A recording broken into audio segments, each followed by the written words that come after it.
John Gotti was the most famous gangster since Al Capone. His picture's on page 1 of newspapers. His name is all over TV. He's a headline figure.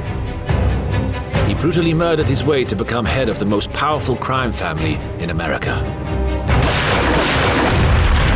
John Gotti took charge of what's called the Gambino crime family shortly after his reputed predecessor was gunned down. Addicted to fame, he adored the attention of the world's media and became America's most high-profile criminal. He was Moby Dick in the organized crime world. Everybody wanted to prosecute John Gotti. In New York, the Gotti trial is the hottest show off Broadway. He made a mockery of the law, time and again walking free from court. I'm not saying he didn't do it. I simply had my doubts. But overconfident and arrogant, he thought he could take on the might of the FBI. Here was this guy, he had this come and get me attitude to law enforcement. He made fun of that. But what he did didn't just spell his end, but the ruination of America's most powerful crime family.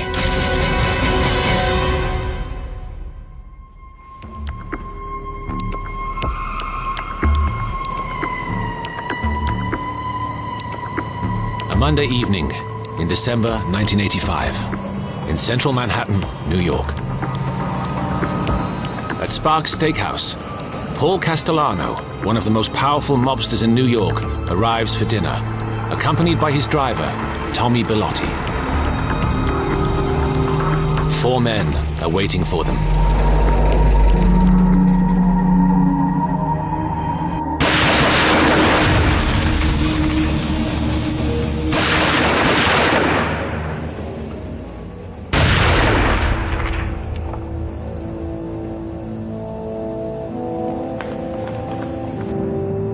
Across the street, 2 men watch the events from a parked car.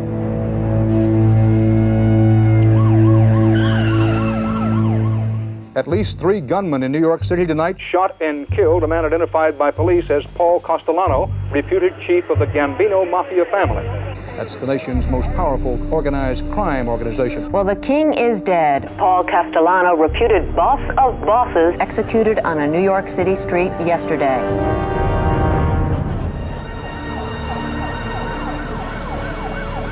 The assassination of Paul Castellano was one of the most dramatic hits in mafia history. The murder of a family boss was a once-in-a-generation event. Most surprising, though, was the man who masterminded the hit, John Gotti.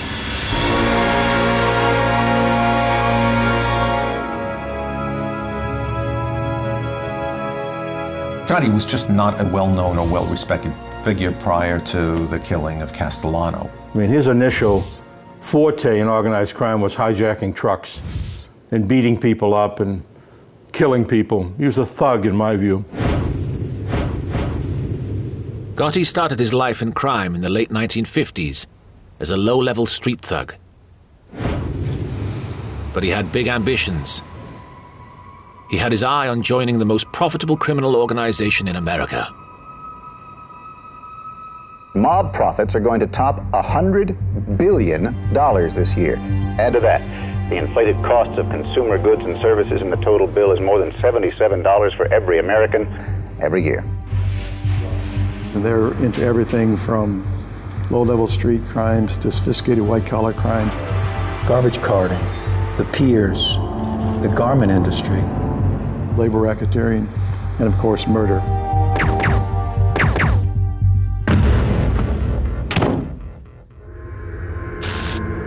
In 1973, Gotti was given the opportunity to join the most powerful of the 5 mafia families in New York, the Gambinos. Conservative estimates indicate that the Gambino family was making easily $400 to $500 million a year. Head of the family was Don Carlo Gambino. His nephew had recently been kidnapped and murdered by members of the Irish mob. Gambino wanted revenge, and he offered Gotti his chance to make his bones in the mafia. Making your bones means you proved your tutorship and that you are now ready for full-fledged membership as a maid or soldier in the family.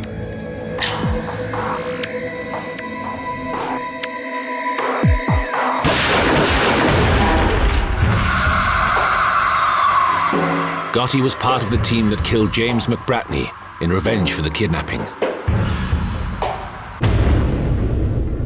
He was sentenced to 7 years, but was out in less than 2.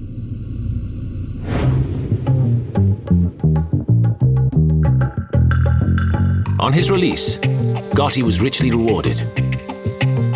He was initiated into the mafia and dramatically promoted straight to captain in charge of his own crew. It's one of the most violent and ruthless crews in the Gambino family. And they're engaged in everything from truck hijackings to murders and loan sharking. They were really crazy people. And hijackers really are very violent people. And that's what Gotti was. By 1976, Gotti was a rising star in New York's most powerful crime organization. You know, you can get pretty far in life if you're willing to shoot somebody who doesn't give you your way, right? That's a pretty significant advantage. Then, a change at the head of the family would allow Gotti to aim for the highest prize of all.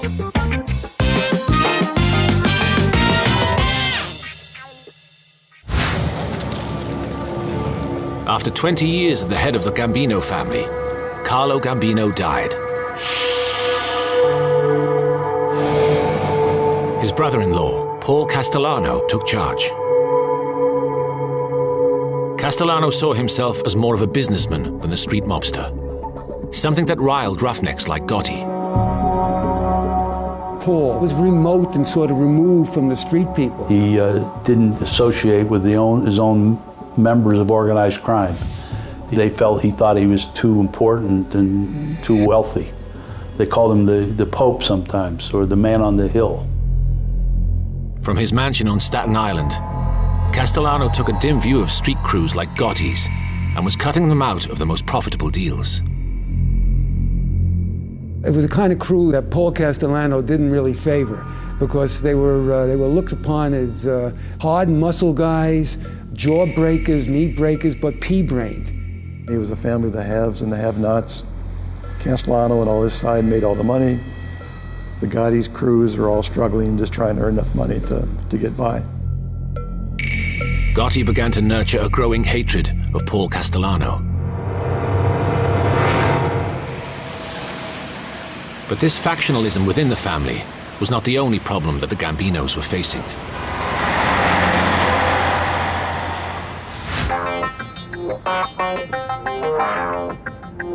The government was getting its act together and was planning to wage war on the mafia. For years, the mafia had prospered as only the low-level members would get convicted, whilst the top guys, the brains behind operations, always managed to keep their hands clean.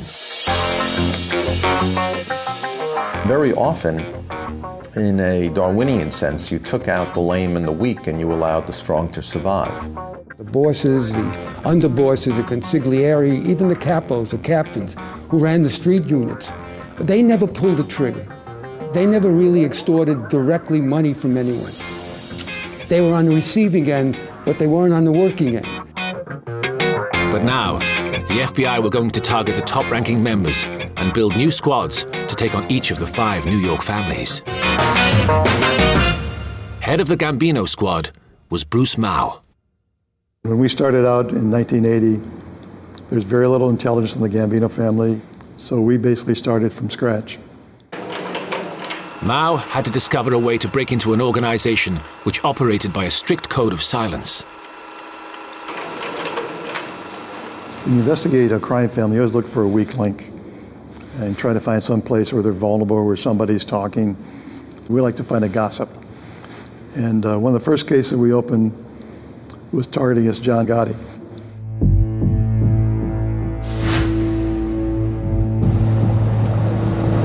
John Gotti had a sidekick, a friend who went back to his teenage days. His name was Fat Angie, Angelo Ruggiero.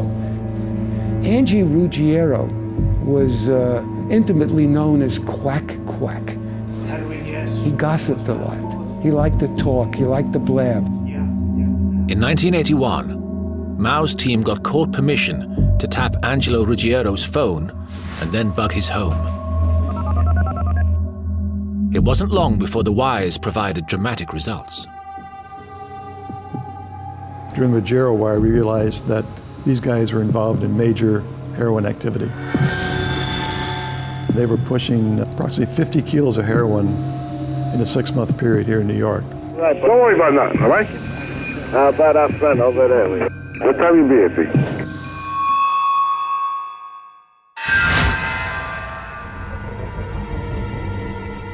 The FBI arrested Angelo Ruggiero in 1983 on drugs charges, but not Gotti.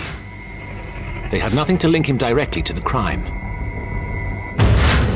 We know John Gotti knew about it. We know we got a piece of it, but he wasn't actually involved in the physical trafficking of the product itself. But he wasn't off the hook yet. Although the mafia profited from narcotics, many bosses, including Paul Castellano, made a rule officially banning their crews from dealing drugs on pain of death.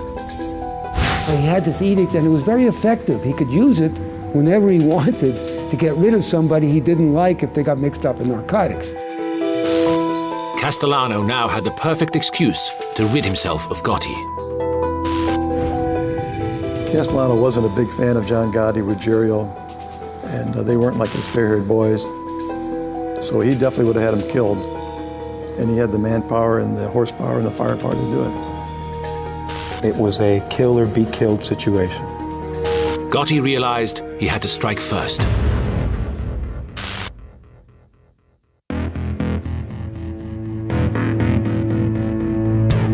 But the killing of a mob boss was no ordinary hit.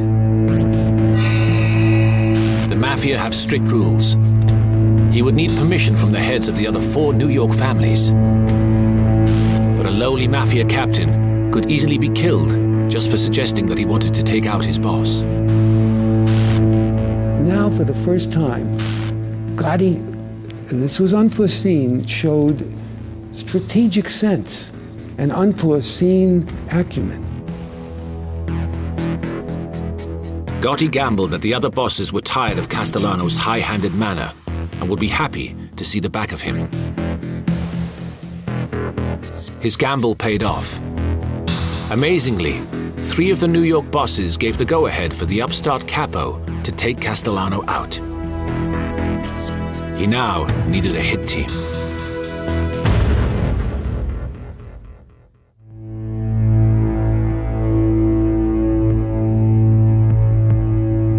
In an audacious move, he approached his most powerful Gambino rival, wealthy Castellano loyalist, Sammy Gravano. He successfully enticed him to be his right-hand man. From his new recruits, Gotti discovered some crucial inside information. Now, Castellano had become so overconfident. He had been a boss for 10 years. There'd been no attempts against him. He felt immune. And he rode around only with one lieutenant, a guy by the name of Gotti. And he was unarmed. No bodyguards. They learned that Castellano was supposed to have dinner at a restaurant called Sparks Steakhouse on the night of December 16, 1985. They knew the hour, they knew how he was going to arrive there. And so they assembled their crew, their hit teams. He devised a way of killing Castellano. And it really was a brilliant coup that he engineered. Gotti worked out he could use the crowded streets as cover for the hitmen.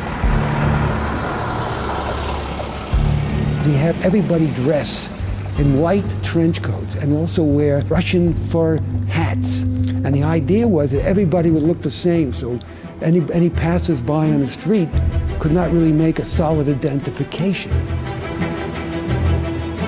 In a final bold move, Gotti would be only feet away to oversee the execution. his new right-hand man, Sammy Gravano, would be sat beside him. What happened next would change the mafia forever.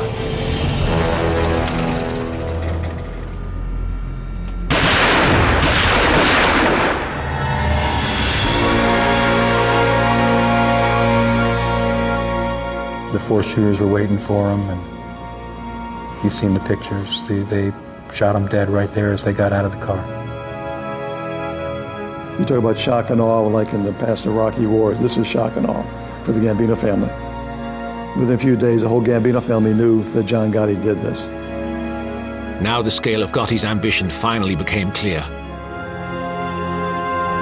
In another show of clever strategy, he packed a meeting of Gambino captains with his own supporters. Frank DeCicco stands up and says, "I nominate John Gotti to be the next boss of the Gambino family." Of course, Gotti sitting there as one of the captains. John was elected the boss of the Gambino family. This is in January of 1986.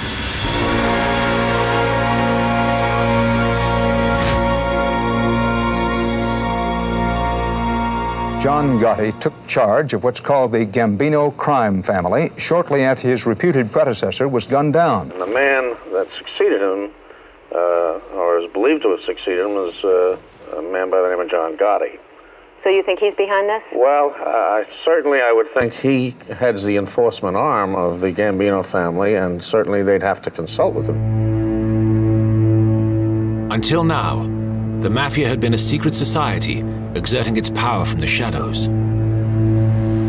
A traditional mob boss looked to be under the radar. They wanted to control their criminal activities through intermediaries. They did not want to be seen as a powerful individual who could be targeted by law enforcement.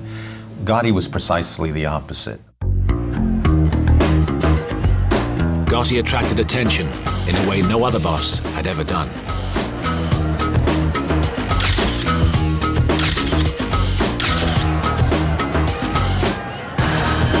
Immediately after becoming the boss of the Gambino family, his whole exterior changed. Previously, he wore windbreakers, black T-shirts. He had the jewelry of a two-bit mafioso. Suddenly, overnight, he switches. He's now wearing tailored suits, cashmere coats, even monogrammed socks. I mean, he went to great lengths to have this appearance of being an emperor. 45 years old, Gotti has become quickly recognizable, if only for his custom-made suits and his frequent stops at the Stylorama hair salon. He's got very good taste. He likes his hair extremely perfect. He's such a gentleman that, you know, you can't believe it. He was also a big-time gambler, sometimes flashing as much as $100,000 in a weekend.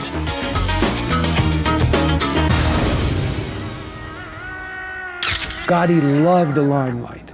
He talked about it all the time, he had his public. He didn't mind being stared at in restaurants. He boasted how important he was. He was a megalomaniac. The press nicknamed him the Dapper Don. But for all the fancy suits, Gotti was a street mobster, and he couldn't shake free from his past.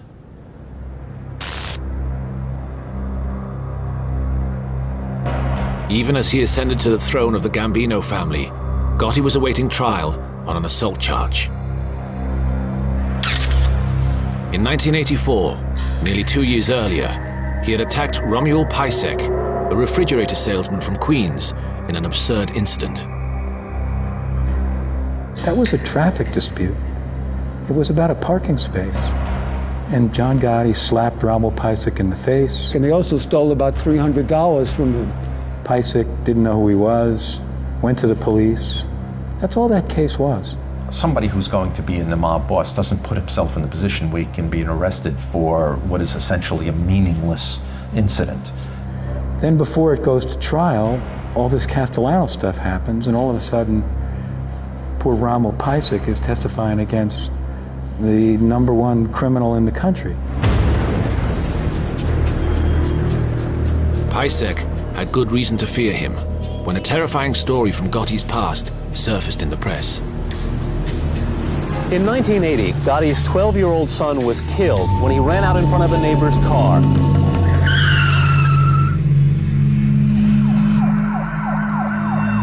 His son ran out into the street, a next-door neighbor, not seeing him and not having done anything wrong, clearly an accident, killed the young man. Media stories told how the distraught driver, John Favara, was menaced by Gotti's wife with a baseball bat when he tried to apologize. After that, Favara tried to flee the neighborhood. He was selling his house and moving, and the day before he moved, he was kidnapped. And the story that was circulated was that Gotti himself cut him in half with a chainsaw. When that story hit the media, everybody was terrified of Gotti. And having heard what happened to Favara, Pajsek had a sudden change of heart about testifying. If I did go stand there and say that this is Mr. Gotti and this is Mr. Coletta, they assaulted me and robbed me, I'm not sure. Pajsek's loss of memory spawned lurid headlines. The brake linings on his car had been cut, and also he'd been threatened by people on the street. So, you know, who's to blame him for the I forgot Gotti stuff? Gotti walked free from court for the first time. He had defeated New York's combined forces of law and order.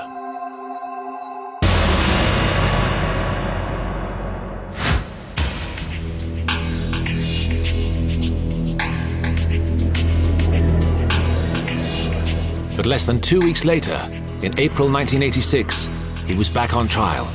This time, it was the turn of the federal prosecutors. They were much more serious charges, and young assistant prosecutor John Gleason hoped they would hit Gotti with a maximum sentence of 20 years. It was a racketeering case with what we call predicate acts, particular crimes that they committed as part of their membership in the Gambino family. It should have been a humiliation for Gotti, but instead, he turned it into a photo opportunity.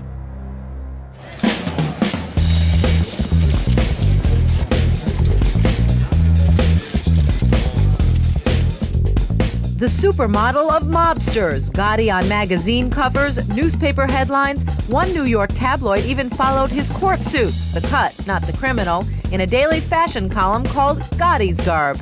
And every day at the courthouse, the Dapper Don plays to a sellout crowd. I'm interested in the case because Gotti's kind of cool. Gotti has been a cover boy. He's probably the first mob cover boy. Gotti happily obliged his public with a stellar performance, nonchalant and apparently unconcerned by the trial going on around him. Overnight, it became a media sensation because of the attraction to John Gotti. Gotti even tried to assiduously cultivate members of the press. He would have espresso with some brandy that he would pour in, or anisette, and he often invited the women reporters, never the male reporters, to share these drinks with him. So he opened doors for the women. He considered himself a new element in organized crime, and he was somebody who was untouchable. Although he played the part of the Dapper Don, when the trial started, he fell back on the tactics of the street. He was constantly berating me. I'd walk past him to go to sidebar, and he would say, "Your mother's a whore. You're a junkie." Worse still, Gotti's lawyers proceeded to lay into the prosecutor's witnesses, who were all ex-mobsters. Their records were even worse than Gotti's record. They were all murderers or horrendous, violent criminals. And at the same time, there was really no bugged evidence. There was no electronic eavesdropping. And lo and behold, Gotti was acquitted. When the verdict was read today, gasps were heard in the courtroom. Gotti smiled, then glared over at the prosecutors and shouted, "Shame on them." The jury's job was to decide whether or not the defendants were guilty. They did their job, and that is the end of that. But What nobody knew at the time was that Gotti's victory had always been guaranteed.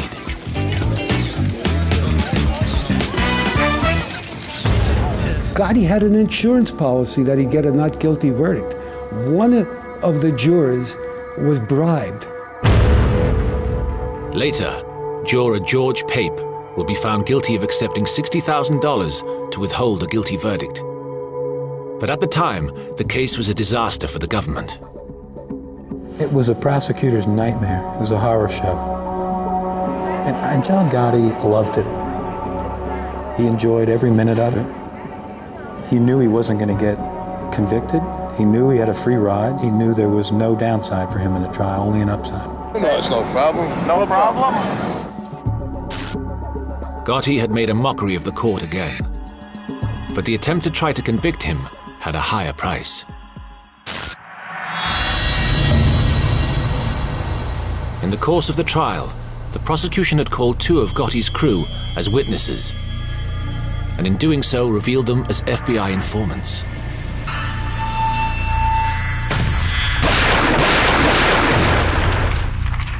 Two years after the trial, Willie Boy Johnson, a childhood friend of Gotti's, was found murdered.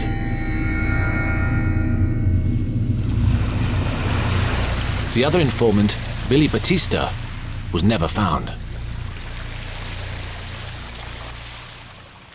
Now this incensed the FBI because it was giving away what they considered 2 valuable informers in essentially what they considered a weak case. And it caused not just a dispute, but a rift. As each law enforcement agency set their sights on Gotti, rifts and rivalries grew up between them, seriously hampering efforts to convict him. It really was an indictment of law enforcement that for so many years we allowed them to gain strength, not cooperating with one another. You had the FBI investigating him. You had the Queens DA's office investigating him. You had the Manhattan DA's office investigating him. You had something called the State Organized Crime Task Force investigating him. And they were actually, it's so comical, at one time, 3 of them had separate bugs in Gotti's Queens headquarters, the Bergen Fish and Hunt Club. I mean, it was a joke.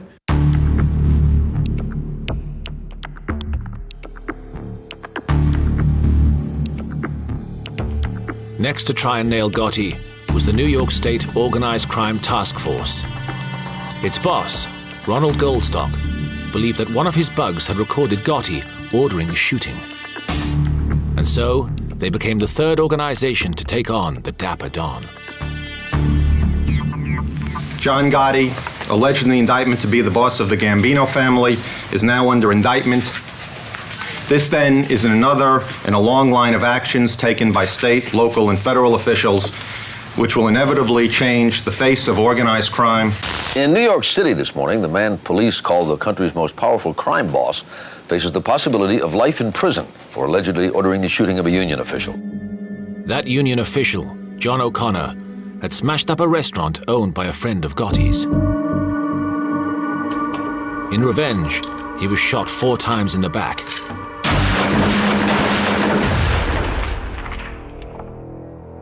But survived. In the courtroom, witnesses testified that Gotti had ordered the shootings, and Goldstock was convinced that he had the evidence he needed on the tapes. My sense was everybody in the courtroom who was watching the case and how it went in believed there was going to be a conviction. But when the tapes were played in court, the terrible quality of the recordings placed serious doubt on the solidity of the case.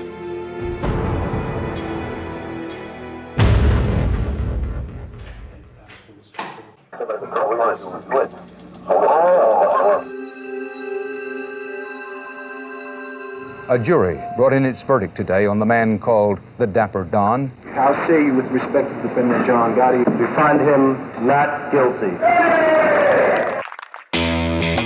We were stunned by the acquittal of Gotti. We did not believe that that could have happened.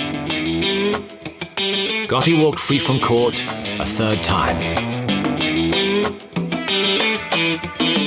There was nothing to connect up Mr. Gotti from what happened. Zilch. I'm not saying he didn't do it. I simply had my doubts. The government thinks you just say mafia and you sit down on your backside and that's enough. It's not enough in America to say mafia and sit down.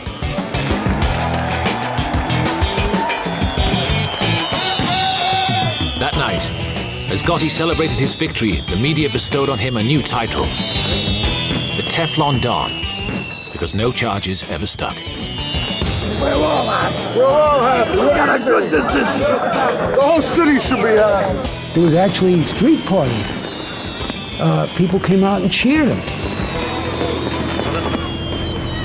So here you have this cruel, vicious killer who's looked upon in some way as a hero. It's a terrifying and it's a terrible indictment, not just of the media, but also of this vicarious kick the public gets out of figures like John Gotti. They wanted to see something like Vito Corleone, Jesse James, and he saw that. He milked it for all he could milk it for. He was cast as this dapper Don, this Teflon Don. It was a gloss on him he certainly didn't deserve. He was just a thug.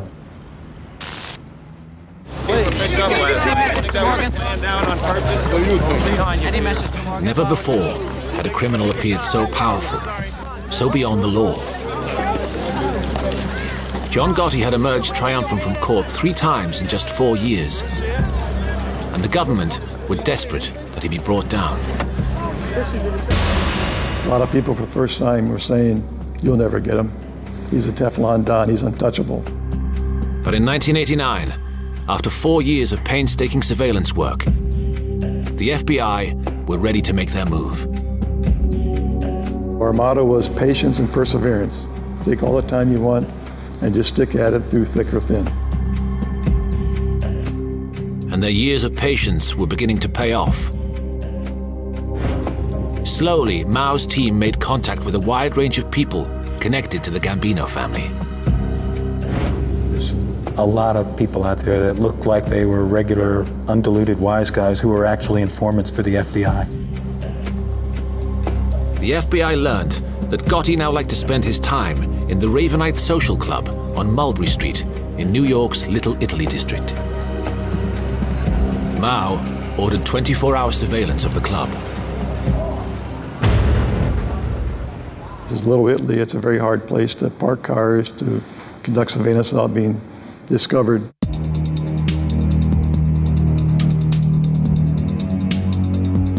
The FBI covertly secured a lease of a building with a direct view to the door of the Ravenite. They installed thousands of dollars of camera equipment, and studying hours of footage, they discovered something remarkable. Gotti was so overconfident that he was openly running his organization from the Ravenite Social Club.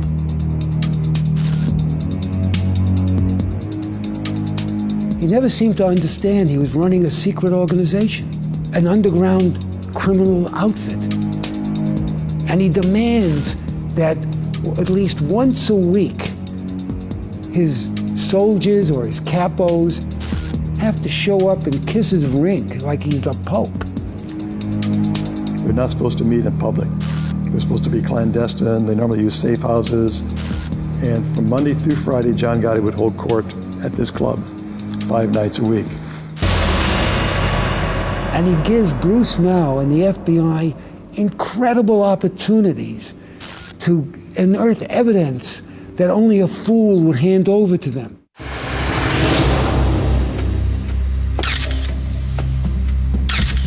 They could photograph everybody going in and out of the Ravenite. They find out people they didn't know were in any way connected. Union leaders, politicians, mobsters that were not known as Gambino members. Gotti hands them a who's who in the mob.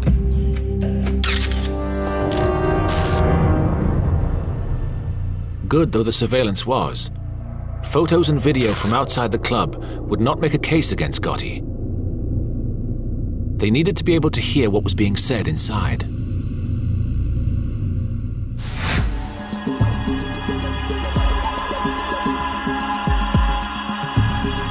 Mao called in the FBI's head of electronic surveillance, Jim Kallstrom, to get a device into the club. I don't know if you've driven down Mulberry Street in New York. A very close environment. A lot of mobsters living there, coming and going. So to make an entry into a building covertly, you know, it's not simple. Very complicated. Kallstrom's people are professional burglars. They're lockpicks. They can break through locks and go through alarms. They can break into safes. That's what they do. At the risk of retribution, they could be shot or killed going in there. And there's never a time when the risk is zero. Never. Never a time. Informants had told Mao's team that meetings took place at a table at the rear of the club.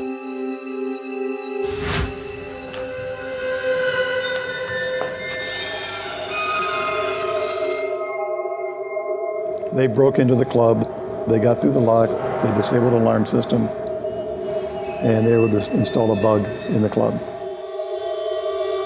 With the bugs in place, the FBI thought that they were finally in a winning position.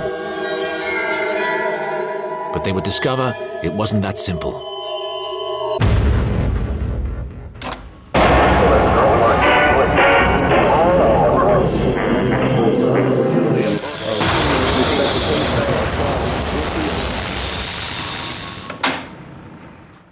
You couldn't hear yourself talk in the Ravenite Social Club. Extremely noisy. Music played, all on purpose to stop any microphone. And the tech guys went in several times. We put a bug below the table, we put a bug above the table, in the wall, and this had 5 bugs on this one table. We brought in tech guys from Washington to try to filter out all the background noise, but it just didn't work out. They couldn't make out any words in the recordings, although it was possible to make out Gotti's voice. But there was a puzzle. It disappeared for long periods of time.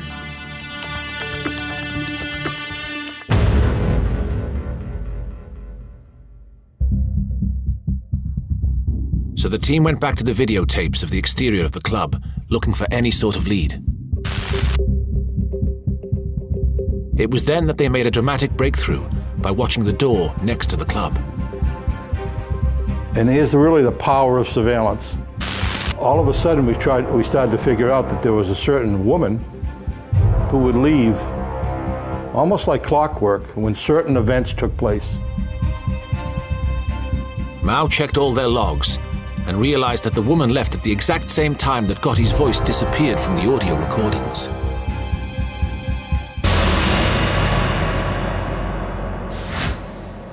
The FBI now discovered that there was an internal staircase leading from the club to the apartments above. And a background check on the tenants revealed why Gotti's voice was disappearing from their recordings. Apartment 10 was occupied by the widow of a Gambino soldier by the name of Mike Sorelli. Gotti's minions would tell her, hey, we need to use your apartment for an hour or so. She'd go to the neighbor, watch TV. Gotti and his minions would go up there and have their administration meetings in her living room. So that was the break that we needed. And I remember Bruce Mao calling me and saying we had the Eureka location.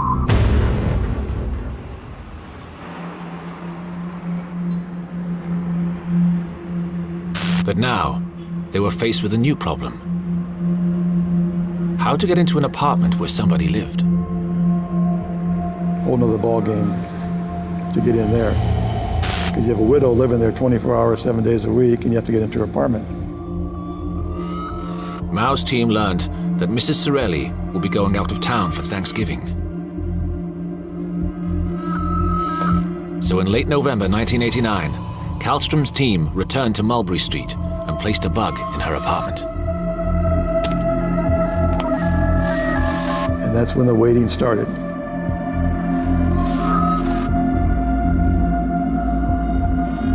As weeks passed without results, Mao's team began to fear the worst. If Gotti suspected he had been bugged, the entire operation would be over.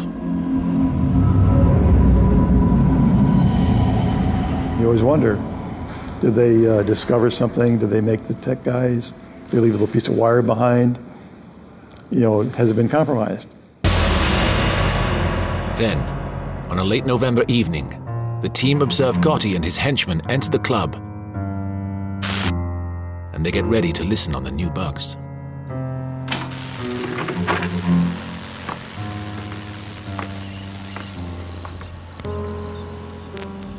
And sure enough, they open the door for apartment number 10.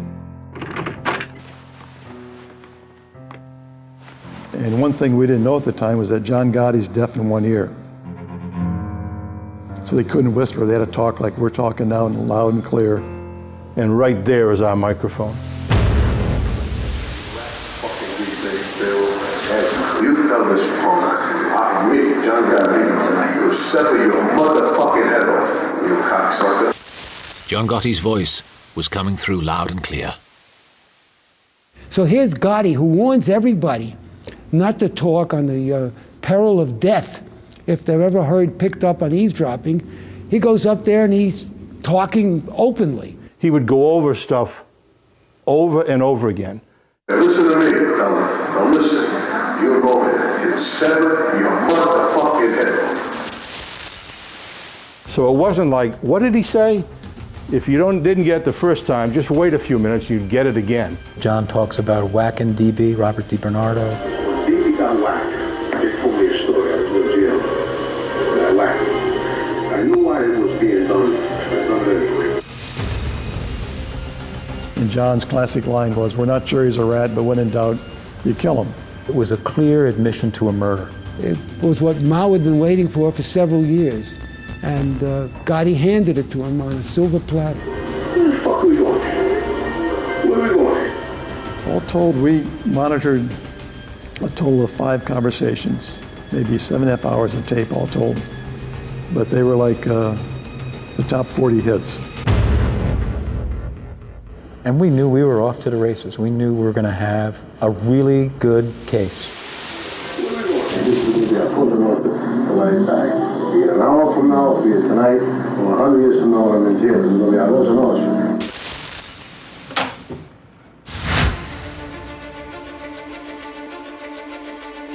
On December the 11th, 1990, the FBI arrested John Gotti for the murders he had spoken of on the tapes.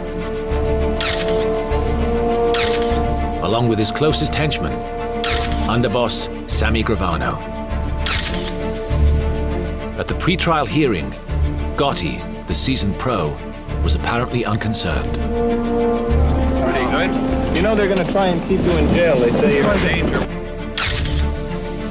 At the time of his arrest, Gotti was his normal braggadocio self. He was cocky, confident, you know, smiling. He didn't know what was coming. He didn't know those tapes were coming. And he sat down, played part of the tapes, and he knew right away what we already knew, which was we had a great case. There was no longer a Mr. Cool sitting there. He was like a cornered animal, and I enjoyed every moment of it. But before the trial even started, there would be one more twist. One of the FBI recordings had caught Gotti bad-mouthing his own underboss, Sammy Gravano, behind his back. Sammy knew there was something bad in those tapes, not just for them getting convicted, but something bad in terms of his relationship with John Gotti. But he didn't know what it was. Gravano now broke with mafia law and approached the FBI without his boss's permission, demanding to hear the tapes.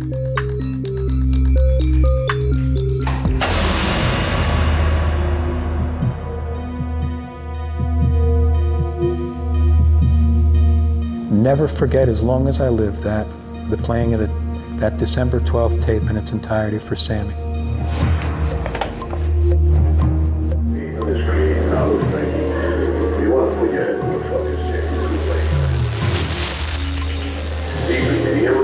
It was basically an hour tirade against Sammy the Bull Gravano. He calls him the greed-eyed monster, how much he hates Sammy, thinks he's greedy. He talks about firing him. Every fucking time I turn around, there's a new Gotti popping. More importantly, the recordings had Gotti accusing Gravano of several killings. And every time we got a partner and don't agree with us, we kill him. He kills me, okay? Gravano was just red. He just wanted to burst. He was ready to explode. He was so upset about his loyal, his wonderful boss just bad-mouthing behind his back. Sammy's looking down at the transcript, and he takes his headphones and throws them down on the table and says, "Don't gloat, guys. Don't gloat." And Gravano realized, why should I die in jail for a family I no longer believe in? I want to become a government witness. At that moment, Gravano decided to break the mafia's code of silence, the omerta, and turn against his boss and his entire mafia family. We never thought for a minute Sammy would flip. I thought John would flip before Sammy would flip. And I really didn't think there was any chance in the world that John would even think about flipping. He told us about a lot of murders that he committed, which we didn't know about. I think there were a total of 19. He gave us more details as to the Castellano homicide, exactly how the whole thing went down. He was in the car with Gotti. With Gravano on side, what had already been a strong case was now airtight.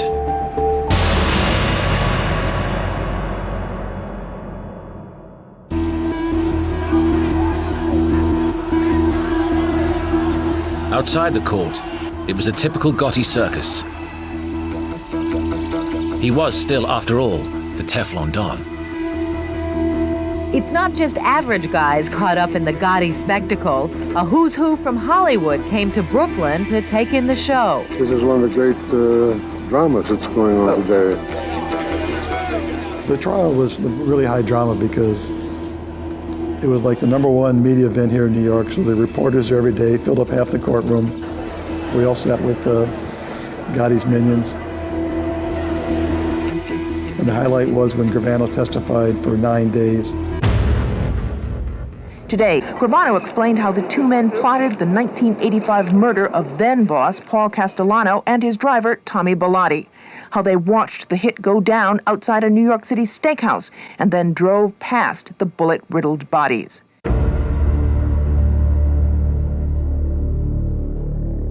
He didn't diminish his own criminality, admitted to 16 murders. He admitted what he had to admit. He was a lights-out witness. I've been doing this now 27 years as a prosecutor and a judge. There was no better witness than Sammy Gravano. He killed them. And everybody in the courtroom knew that John Gotti was going to be convicted once Sammy Gravano testified, including John Gotti.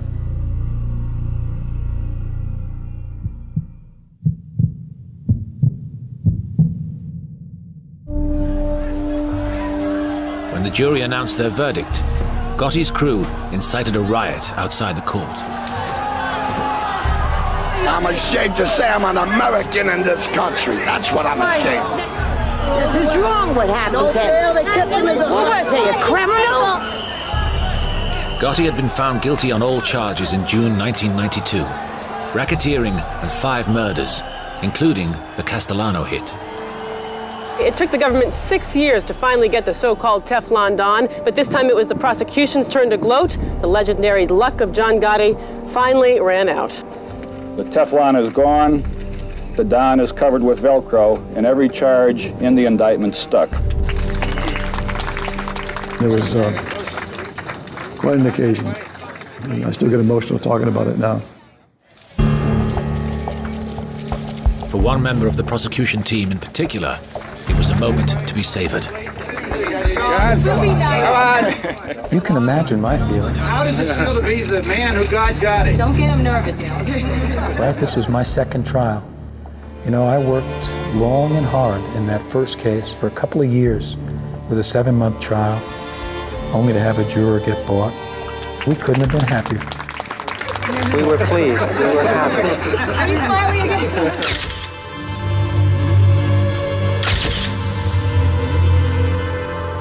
Gotti was sentenced to life in jail, spending 23 hours of each day in solitary confinement.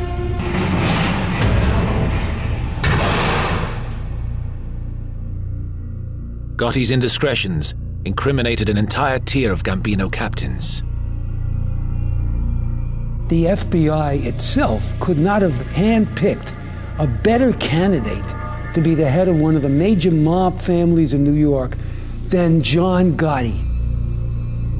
Because of him, most of these captains were arrested, convicted, taken off the street. And they'd say, John and his friggin' big mouth, here I am.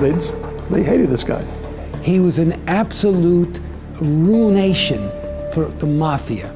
He was so inept, unqualified, and incompetent that he single-handedly wrecked the Gambino crime family. John Gotti died in jail in 2002, age 61, after serving 10 years of his life sentence.